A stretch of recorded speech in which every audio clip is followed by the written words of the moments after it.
Vajra kneels before the Buddha's seat, his brows tightly furrowed, eyes filled with confusion and bewilderment. He slowly bowed his head and said solemnly, "World-honored one, there is a doubt in my heart that I have long been unable to resolve. Over the years, I have encountered many kind-hearted individuals who spent their lives doing good and finding joy in helping others, yet they often faced misfortune and passed away prematurely in their youth. Those who bring harm and act unkindly, oppressing the common people, yet are able to enjoy a peaceful old age, wealth, and longevity. What is the ultimate reason for this? Could it be that there truly is no just cause and effect retribution in this world?" At this moment, within the Bamboo Grove Hermitage, the surrounding monks and lay devotees asked in turn, all casting sideways glances. Clearly, this question deeply troubled them as well. The crowd whispered among themselves. Some nodded in agreement with Siddhartha's question, while others appeared to be deep in thought. Siddhartha bowed deeply, his voice trembling slightly. "Bhagwan, I have always believed in the law of cause and effect, in the principle that good deeds bring good results and evil deeds bring evil consequences. Yet the reality before me leaves me confused. I dare not rashly speculate on the workings of divine law. But if cause and effect operate in such a manner, how can the people of the world maintain their faith? If doing good deeds does not necessarily bring blessings, and committing evil does not necessarily lead to suffering, then does the distinction between good and evil still hold any meaning?" The Buddha looked compassionately at Suddhodana, his expression serene. He nodded gently, his voice soft and profound. "Well said. Well said. Your doubts are also the confusion in the hearts of many. The karmic consequences of good and evil are not as simple as people often think. Their operation follows a more profound principle. Today, I will tell a story that may help unravel your confusion." The Buddha lightly clasped his hands, his gaze gentle as he calmly looked around the assembly and slowly began to speak. In the kingdom of Sravasti, there were two wealthy merchants, one named Kala and the other named Saya. They were both born into wealthy families, yet they embarked on completely different life paths. Gara was naturally kind-hearted from a young age, joyful in doing good and delighting in acts of charity. After growing up, he inherited the family business, yet he did not indulge in pleasure. Instead, he embraced compassion and regarded wealth as a means to benefit the world. He established a donation center outside the city, offering free porridge to support the impoverished people.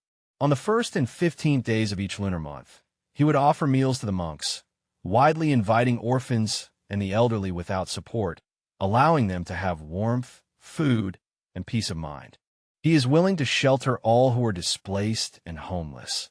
He never refuses those who seek help from him. He not only lacked knowledge of finance, but was also deeply concerned about the suffering of others. Whenever encountering the poor and sick, he did his utmost to provide assistance. One day, an elderly man, clad in tattered clothes and leaning on a cane, came to the alms hall, his steps unsteady.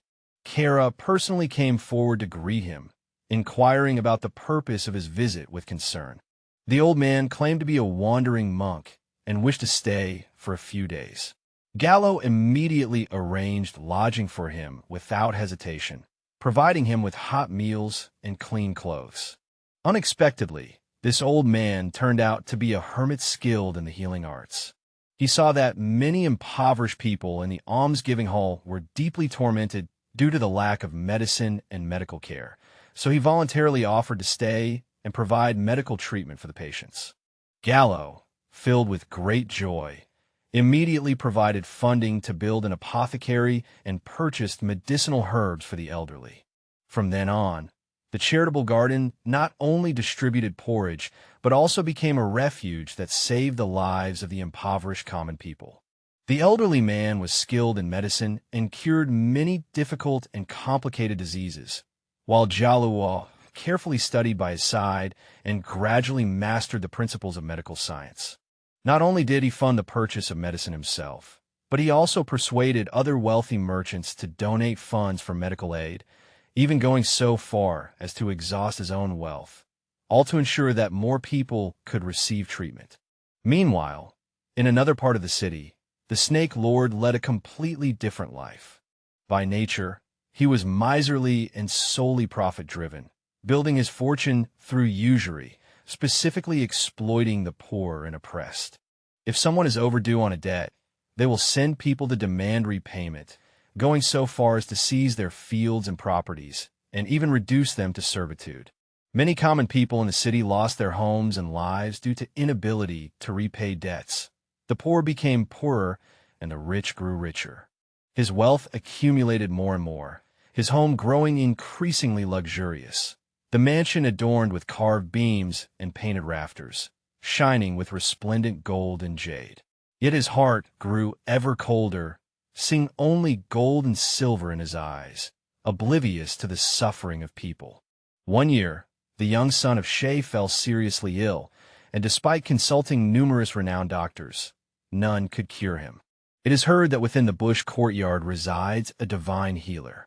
Although Lord Snake harbored arrogance in his heart, he ultimately bowed his head and, bearing generous gifts, came to seek medical consultation.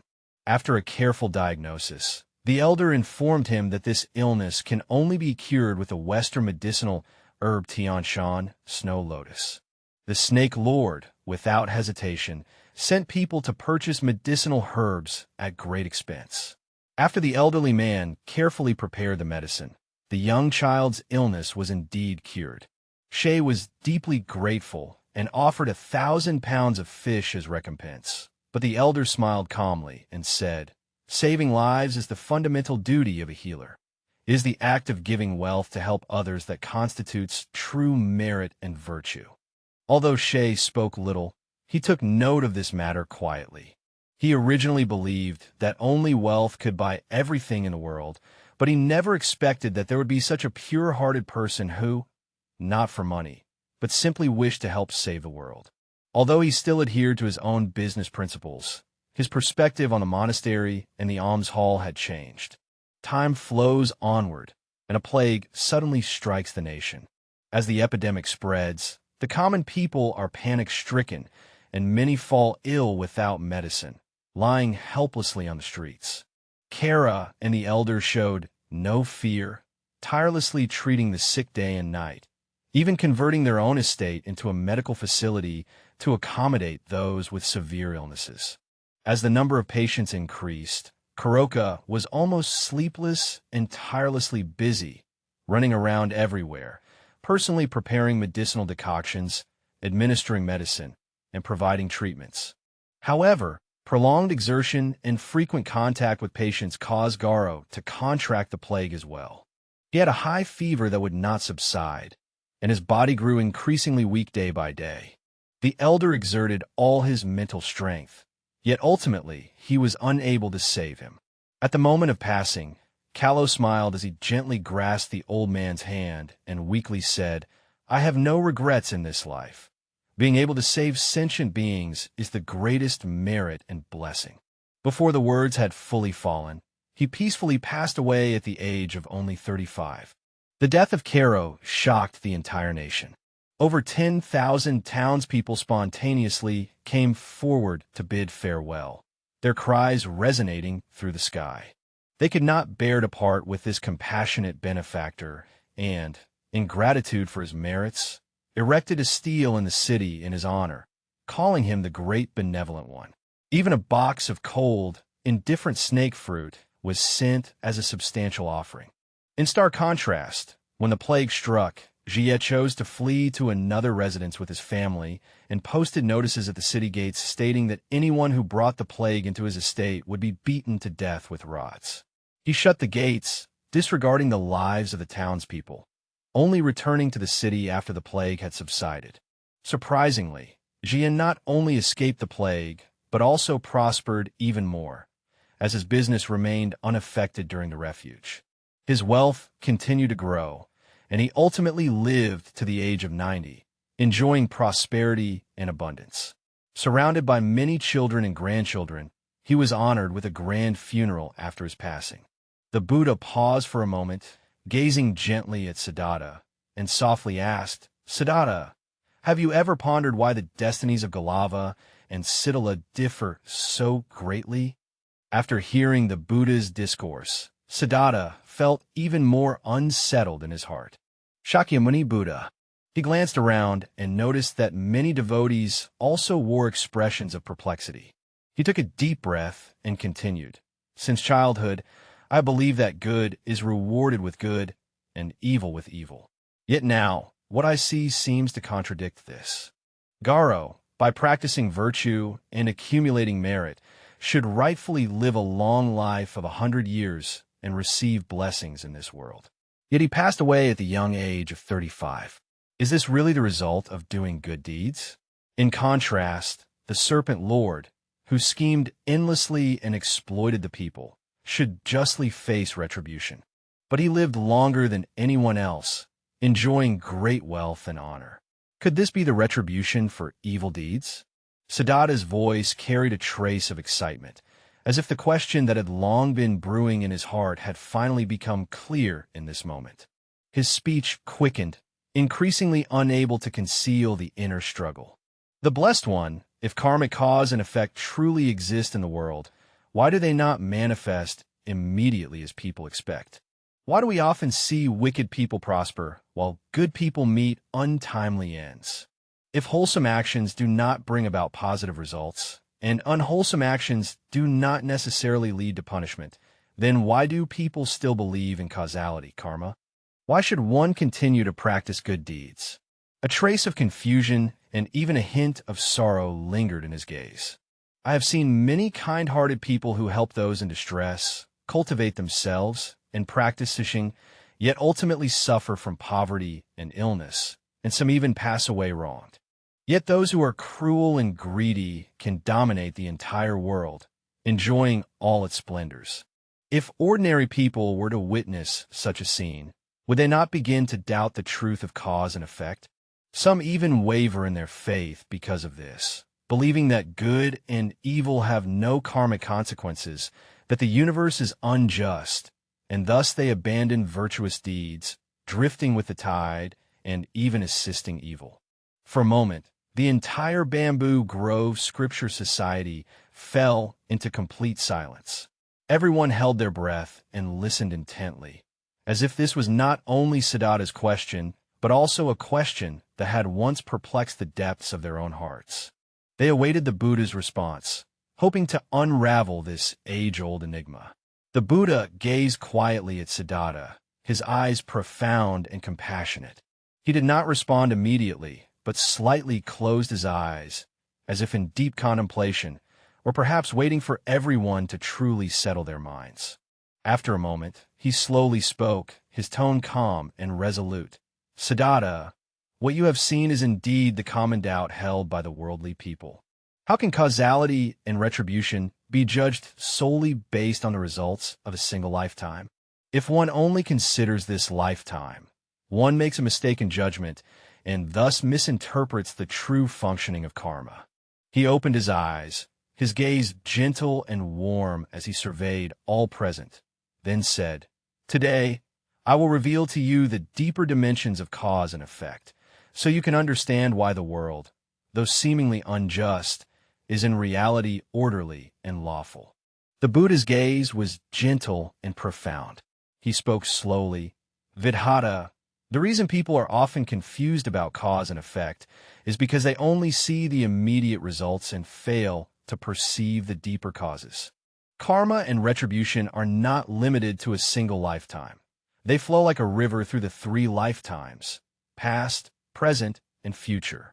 If one judges the merits and demerits of good and evil solely based on the successes and misfortunes of this life, it is like a blind person touching an elephant, seeing only a part and not understanding the whole. Subhuti, still filled with doubt, softly asked, World-honored one, what is the meaning of the cause and effect spanning the 3 times? The Buddha smiled gently and slowly explained. The karma of the 3 times means that even the causes planted in past lives bear the fruits of the present life, and the karma performed in this life will determine the results in the future. The results of good and evil deeds do not manifest immediately, but are influenced by various conditions and causes. The Garuda and serpent karma you see are the best examples. The Buddha paused for a moment and then spoke spontaneously. By empowering the practice of goodness and virtue in this life, one does not lose the connection with past benefactors. With a heart of compassion, one rightfully deserves to enjoy longevity and profound blessings. However, why did he have to pass away at a young age? This is because the negative karma he cultivated in his past lives has not yet been fully matured. Studying cause and effect do not come about instantaneously. Just as when seeds are buried in the soil, some quickly sprout and bear fruit, while others require enduring cold and heat to mature. His gaze was gentle, yet filled with many delusions as he continued. In a past life, Gera was a merchant with an unscrupulous heart. In pursuit of exorbitant profits, he deceived the people, shortchanging them in weight and measure, and even sold adulterated grain to disaster victims, resulting in countless people suffering from illness and families being destroyed. Although he was as wealthy as a nation at that time, he also planted deeply heavy karma of evil. In this life, although he has had a thorough awakening and performed countless good deeds, the karmic consequences of his past lives have ultimately ripened and must be borne. His untimely death in the prime of life is precisely the fruition of karmic retributions from past lives. The virtuous karma he accumulated in this life has not been in vain. These merits will become his blessings in the next life, allowing him to be reborn in a good realm and enjoy a more fulfilling life. Siddhartha listened intently, unable to resist asking, then, what causes and results are associated with folding the leaves? Why does he still enjoy longevity and wealth despite committing such evil? The Buddha sighed and said, the previous life of Jie was that of a devout practitioner. He does not accept offerings of food from monks, upholds precepts and practices goodness, makes vows to benefit all sentient beings, and accumulates vast merit. Therefore, he enjoys virtue, wealth, honor, and longevity in this present life. However, in this life, he has committed numerous evil deeds and been ruthless, thereby invisibly planting profound seeds of negative karma. Although one may still enjoy prosperity due to the residual merits from past lives, once these good results are exhausted and the negative karma ripens in the next life, one will inevitably fall into the lower realms and endure endless suffering.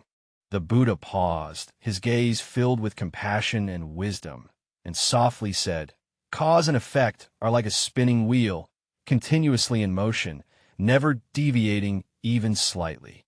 The blessings received in this life may originate from virtuous causes in past lives, while the suffering experienced in this life will ultimately be repaid in the future. All karmic results of good and evil in the world are not without justice. They simply have not yet manifested. If one only clings to the phenomena before the eyes, it is like gazing at the starry sky at night and seeing a shooting star streak across, mistakenly believing it to be the only light in the heavens, unaware that countless stars fill the universe, each moving along its own free trajectory. Siddhartha suddenly comprehended this, lowered his head, and murmured to himself. Originally, cause and effect do not occur only within a single lifetime, but extend across countless lifetimes. The results witnessed in this life are all the causes planted in the past, and the karma performed in this life will determine the results of the next life. The blessed one slightly nodded, gentle yet resolute. Exactly so. Therefore, we should not unjustly feel resentment when seeing evil people enjoy happiness, nor should we harbor regrets when good people suffer. Karma does not manifest until the appropriate time, yet one day it will inevitably be fulfilled without the slightest error. He looked around at everyone and earnestly said, therefore, do not abandon your goodness just because good deeds have not yet been rewarded. Do not become complacent because evildoers have not yet been punished. All beings should diligently guard their conduct, cultivate goodness, and accumulate merit, refraining from committing evil deeds. Although cause and effect may be delayed, they will ultimately never fail. May the Tathagata deeply believe in karma, cultivate the right path, and liberate oneself from the sea of suffering. After listening to the Buddha's teachings extensively, Master Shiyun's mind was like clouds parting under the sun, suddenly becoming clear and enlightened.